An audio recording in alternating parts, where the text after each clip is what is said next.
I was scared to death. By the time I realized my drink was poisoned, it was already too late. My body started shutting down, everyone at the party went quiet. And the only thing I could think was, they did something to me. What I didn't know? That night, I wasn't just drugged, I was marked. I thought it was just a Halloween party in LA, but it turned into something I still struggle to explain. It all began when I was invited to a Halloween party in Los Angeles. The party was at a friend of a friend's home. I was in my final year at CalArts, eagerly looking forward to graduation. The prospect of a fun night out with friends, dressed in our Halloween costumes, was exciting. I felt comfortable with most of the people there, as we had hung out several times before. The energy was chill, and everyone was friendly and easy to interact with. The house was beautifully decorated with Halloween props, and the mood was festive. We were drinking, dabbling in some recreational drugs, and socializing. It was a typical LA party, filled with artistic souls who shared common interests. At one point, I left my drink on the kitchen counter to use the bathroom. When I returned, I picked it up and took a sip without a second thought. But something was off. The drink, my favorite mezcal and lime juice, felt different, thicker, like syrup. About 10 minutes after that sip, I started feeling dizzy and lightheaded. People around me seemed to be watching, but I didn't think much of it. Suddenly, an overwhelming sense of sleepiness and lethargy hit me. I told my friend that I wasn't feeling well and wanted to go home. They tried to persuade me to stay a bit longer, but the sensation wasn't like a typical drunken blackout. I felt like I was going to die. Panic set in, and I began crying, pleading with my friend to leave. After about 15 minutes of begging, my friend finally agreed to leave with me. Strangely, as I headed for the door, everyone else at the party started leaving too. On the stairs, my legs gave out, and I nearly fainted. Some partygoers had to carry me out. Regaining a bit of consciousness, I asked them to call an ambulance, but no one wanted to help. They insisted I had just overdone it with the drugs and alcohol, despite my gut feeling that something was very wrong. Miraculously, a man across the street had been watching everything unfold. He rushed over, parted the crowd, and picked me up, assuring me that help was on the way. It was as if an angel had appeared. The ambulance arrived, and I was taken to the hospital.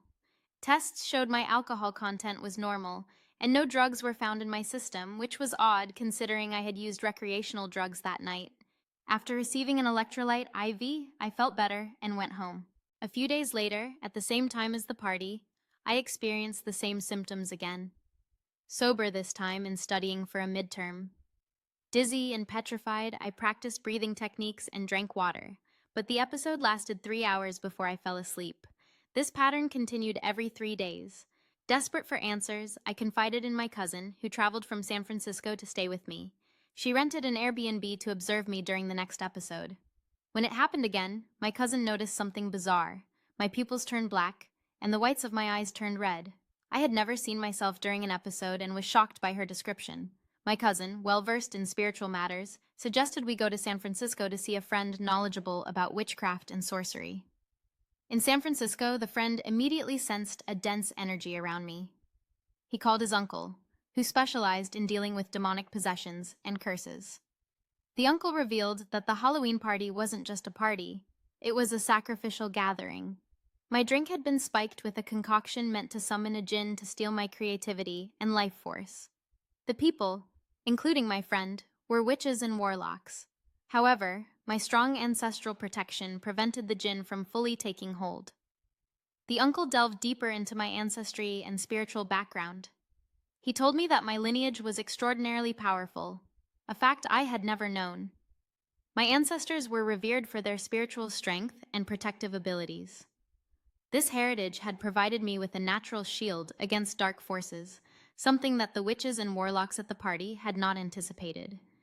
They had inadvertently attempted to harness energies similar to those of my ancestors, causing the ritual to backfire. The uncle provided a tincture to reverse the curse and extract the jinn's energy. He warned me to avoid the people from that night, as terrible things would happen to them.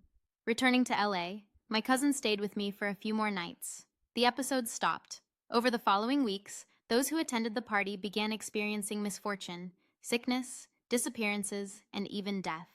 I felt a mix of relief and sorrow, especially during graduation when memorials were held for some of my friends. This experience taught me about the dangers of dabbling in the unknown. My creativity and uniqueness were gifts that some sought to take by dark means. My ancestors' protection was a powerful reminder that our true path cannot be stolen or tampered with without severe consequences. I learned the importance of spiritual awareness and the reality of dark forces in the world. This journey strengthened my faith and conviction in the power of good over evil. The uncle also encouraged me to explore my spirituality further.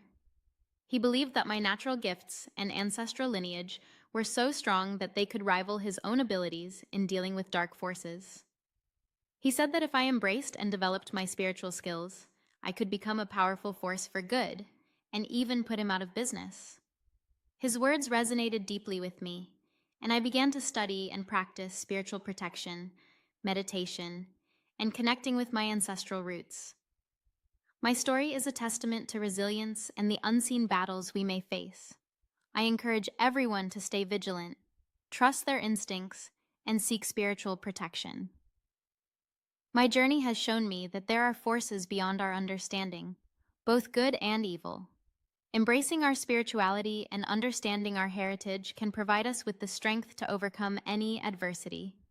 Please like, share, and subscribe to this channel.